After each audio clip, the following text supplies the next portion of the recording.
Assalamualaikum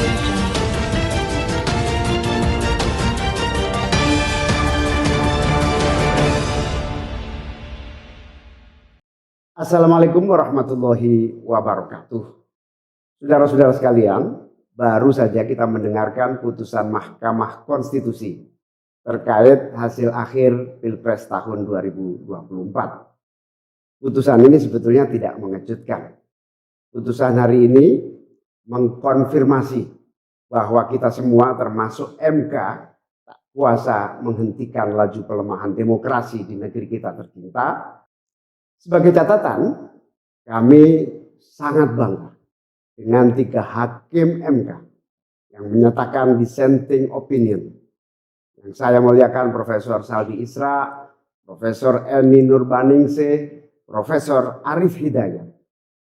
Mereka adalah orang-orang yang mulia yang menjadi harapan bagi tegaknya konstitusi dan kembalinya marwah Mahkamah Konstitusi ke depan. Dan mereka akan menjadi catatan indah dan baik dalam sejarah kita berbangsa dan bernegara. Profesor Saldi Isra tadi mengingatkan tentang keadilan substansial, bukan sekedar keadilan prosedural. Ini adalah catatan amat penting yang sayangnya terabaikan dalam proses demokrasi kita akhir-akhir ini. Artinya kita memiliki tugas yang masih panjang. Sebab demokrasi kita sesungguhnya masih ringkih dan harus terus-menerus dijaga dan dirawat. Namun kami masih menerima dan kita semua menghormati keputusan Mahkamah Konstitusi ini sebagai keputusan yang final dan mengikat. Saudara-saudara sekalian, perlu usaha kita semua untuk terus-menerus memperkuat demokrasi. Perlu sensitivitas kita semua untuk terus-menerus menjaga agar amanat reformasi tidak tergerus walaupun proses penggerusannya berjalan pelan-pelan, sedikit-sedikit yang seringkali membuat kita terlena. Kita semua sadar, kita masih harus kerja keras, harus kerja terus-menerus untuk menyadarkan publik luas bahwa institusi demokrasi yang kuat, yang berfungsi baik, itu sama pentingnya dengan institusi ekonomi yang kuat, yang berfungsi dengan baik. Keduanya, proses demokrasi, proses ekonomi harus berjalan dengan baik, dengan efisien, efektif, dan menggunakan prinsip-prinsip yang benar. Oleh karena itu kita semua harus terus bekerja, harus terus merangkul dan memperkuat masyarakat. Agar dalam proses demokrasi masyarakat kita bisa kebal terhadap imbalan-imbalan iming-iming jangka pendek dan tahan terhadap ancaman-ancaman dan tidak ada lagi pihak-pihak yang melakukan itu pada masyarakat kita. Saudara-saudara, atas alasan ini semua kami akan terus berkomitmen terhadap gerakan perubahan dengan cita-cita jangka panjang, memperkuat pilar-pilar demokrasi serta menghadirkan keadilan dan kemakmuran bagi semua dalam kesempatan apapun yang bisa kita raih di masa yang akan datang. Cita-cita kita untuk membangun negara yang menjamin keleluasaan berbicara dan kebebasan mengkritik. Negara di mana warganya bebas memilih tanpa iming-iming imbalan sesaat dan tekanan maupun ancaman. Ini tidak akan berhenti. Kita harus terus berjuang bersama-sama. Namun saudara-saudara, kepada seluruh para pendukung yang telah menitipkan aspirasi perubahan kepada kami sebagai capres dan cawapres, kami harus sampaikan. Disinilah ujung perjuangan konstitusional kita dalam Pilpres kali ini.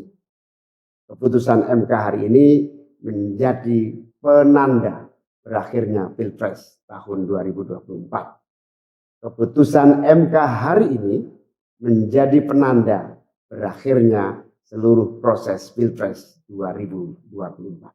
Saudara sekalian, salah satu prinsip demokrasi yang baik adalah peaceful transition of power. Perpindahan kewenangan yang berjalan dengan damai dari presiden petahana yang segera akan berakhir masa jabatannya kepada presiden terpilih.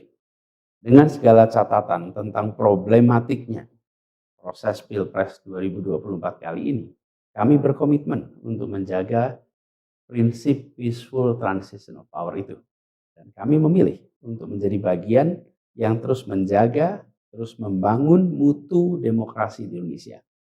Oleh karena itu, pada hari ini kami menyatakan bahwa bagi kami proses Pilpres 2024 telah terlewati seluruh fasenya.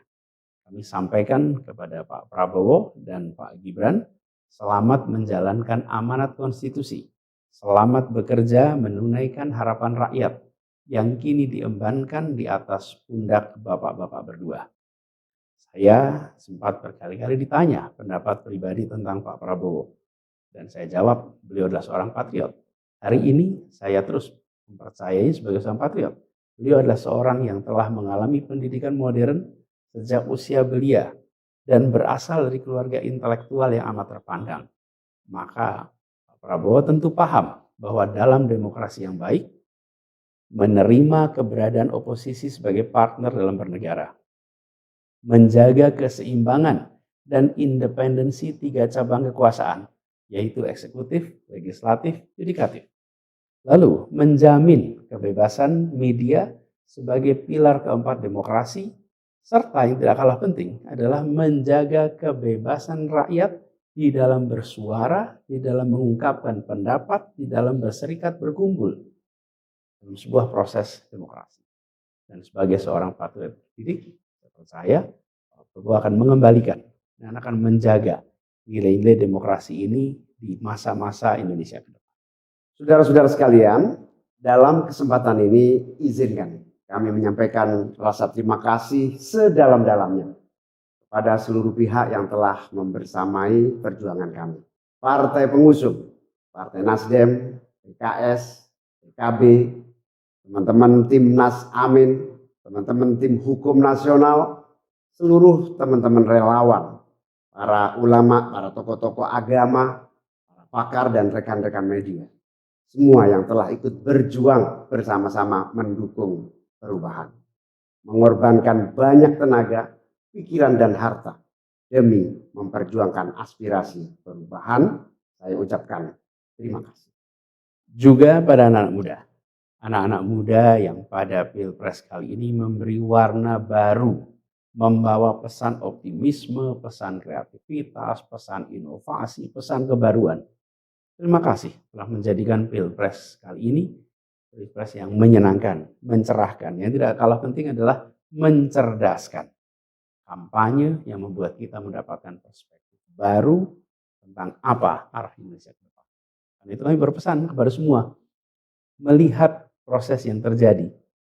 Proses politik sering nampak kotor dan berujung pada kecewaan. Tapi jangan sampai itu semua membuat kita berputus asa pada proses politik. Begitu banyak cita-cita besar yang dapat diperjuangkan melalui jalan politik. Bila saat ini kondisinya masih begitu mengecewakan, justru ini adalah tanda, ini adalah pengingat bahwa perlu semakin banyak dari kita semua yang mau berjuang di jalan politik. Ini adalah panggilan mereka-mereka yang berintegritas, yang menjunjung tinggi etika, yang memikirkan tentang masyarakat, tentang negara, tentang rakyat, untuk mau masuk di wilayah politik. Bawa kompetensinya, bawa integritasnya, dorong, jangan menyerah, dan jangan putus asa. Jalan perjuangan masih terbentang panjang. Sepanjang usia Republik ini masih terbentang jalan pengabdian untuk melakukan perubahan bagi keadilan, bagi kesejahteraan, bagi kemakmuran kita semua. Dan itu dibutuhkan kemauan untuk mau terlibat dalam proses politik. Jangan putus asa, mari kita jalan terus untuk perjuangan ini. Teman-teman semua, marilah kita lanjutkan perjuangan. Mengubah yang memang perlu diubah. Melanjutkan perjuangan untuk memperbaiki apa yang memang perlu diperbaiki. Dalam berbagai kesempatan dan ruang yang tersedia di masa yang akan datang. Insya Allah, saya dan Mas Anies akan terus membersamai teman-teman semua di dalam memperjuangkan kebaikan dan perbaikan menuju Indonesia yang adil dan makmur untuk semua. Tetap semangat, jaga stamina, perjuangan masih panjang.